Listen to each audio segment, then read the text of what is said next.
Hey, what is up guys, MKBHD here, and in front of me I have two phones, the iPhone 7 Plus and the iPhone 7. And I don't do that many live unboxing style videos every year, but this is definitely one of them. And you'll notice I have the matte black iPhone 7 Plus and the jet black, so the super glossy iPhone 7. So I'm going to take a look at both of these and we'll actually compare them and hopefully get a better idea of which one you might want to get if you're considering one of the two new colors. But yeah, this is the retail box experience, and this is exactly what you're going to get if you buy an iPhone 7. So they're both 256 gig iPhones. Let's go ahead and open the boxes. We'll start with the glossy black. We'll start with the jet black iPhone. You notice it's a black box. If you buy a jet black iPhone, you'll get one of those rare black Apple boxes. And right off the bat, you don't get the phone at the top. You get the Designed by Apple in California paperwork. And then there is the iPhone in all its glossy glory and the plastic on the screen protector.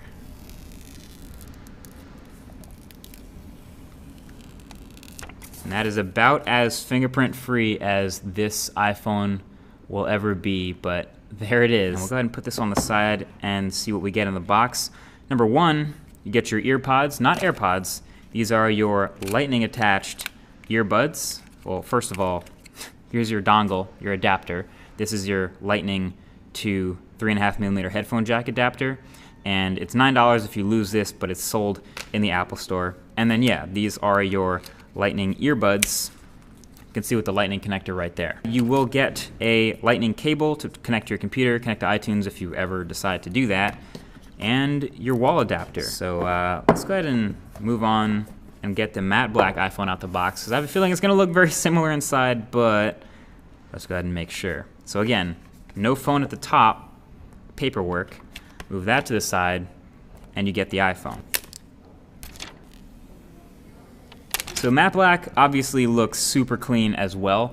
This is a phone that is going to show fingerprints too, but not in quite the same way as the super glossy iPhone. On the larger phone side, you do have the dual cameras on the back that we showed in that first hands-on video. And then of course, if you compare it to another bigger phone like say the Galaxy S7 Edge, you'll notice it's still a lot bigger because it carries that much bigger bezel. I'm gonna actually boot this one up and see what we get as far as iOS 10's first boot. But yeah, it's still carrying a big old forehead, big old chin, the new capacitive home button, and I can confirm that when it's off, it doesn't move at all, which is kind of an interesting sensation. Let's go ahead and boot into iOS 10 and set it up for the first time. I speak English. Hey Siri. Hey Siri. Okay, so this is definitely a new step. It's telling me to meet the new home button. So obviously on the iPhone 7, you have the home button that does not move. It's just a piece of glass and it's pressure sensitive. So when we get started here, we'll be able to choose how much, I guess, pressure feedback or with the Taptic engine will feel when we press it. So 3 is a really firm click response. 2 is a default somewhere in the middle.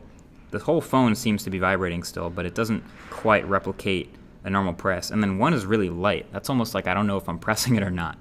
So I'm gonna go all the way up to 3 so I know when I'm pressing the button. So there we are in iOS 10 on the iPhone 7. And obviously, a lot of the stuff you'll see here is exactly the same as it would be on any other phone that's running iOS 10, like my iPhone 6s, but obviously on the new chip, a little bit faster, a little bit smoother, and a little bit more interesting with this new home button setting. A quick run through Geekbench 4 for kicks, since this is the new A10 Fusion chip. And yes, 3 GB of RAM confirmed for the iPhone 7 Plus, and 2 GB for the iPhone 7. But yeah, you can see the final score is pretty great, especially the multi-core, right up there, actually above Snapdragon 820 devices. But yeah, there you have it. That is your first look at the iPhone 7 in your jet black and your matte black, and a good look at the differences between them.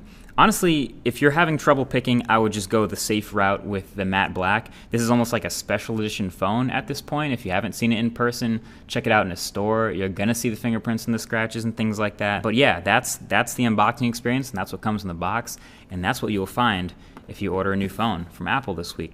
Either way, that's been it. Thanks for watching. Leave a thumbs up if you want to see more unboxing stuff like this in the future, and I'll talk to you guys in the next one. Peace.